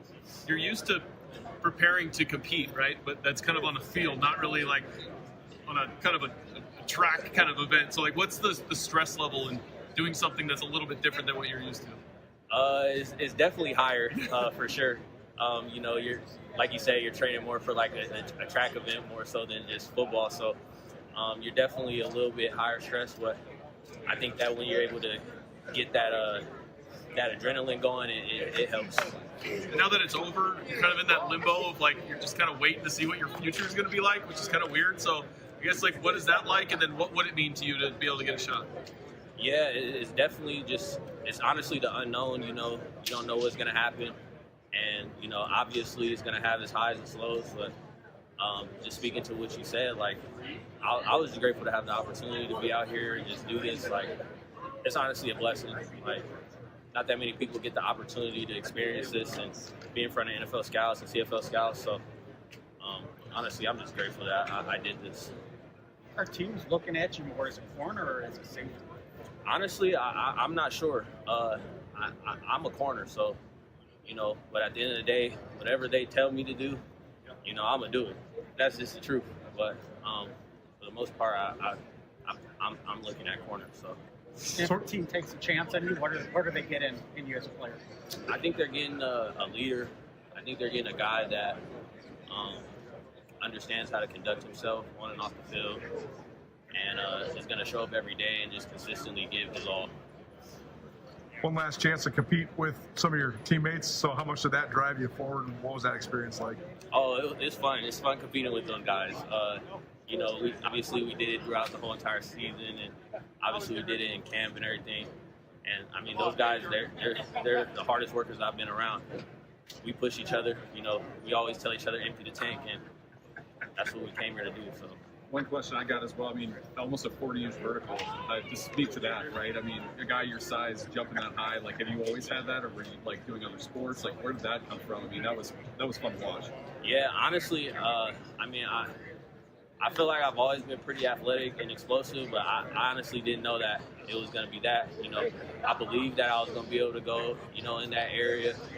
We've been training to do that, but you never know on the day. And just to be able to do it, like, it was just amazing. So, but yeah, played basketball, I ran track, but yeah, it definitely showed up today. Nuanez Now, 102.9 ESPN Radio. Hayden Smith will take you home on the other side. Don't you doubt. Keep it right here, 102.9 ESPN Missoula.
Bring the whole family to the Stone of Accord for a wonderful brunch. From traditional comfort food to eclectic specials, there's something for everyone to enjoy. And it wouldn't be a proper Missoula brunch without an Irish coffee and a mimosa. The Stone of Accord, Irish fare with Montana flair. Restaurant, liquor store, and casino. At the Stone of Accord, we use the freshest ingredients to create our homemade traditional Irish classics, fresh salads, and creative specials. Come enjoy our warm, family-friendly atmosphere. The Stone of Accord, Irish fare with Montana flair. Restaurant, liquor store, and casino. Access to Montana's great backyard is the best part of being a Grizzly. At the University of Montana, our classrooms are the mountain peaks, river valleys, and never-ending plains of the Big Sky Country. We provide students with the hands-on training to protect and enjoy hunting, conservation, and stewardship. UM launches the careers of outdoor leaders so that they can protect our traditions and ensure they are passed down for future generations. Because what's made in Montana is remaking the world.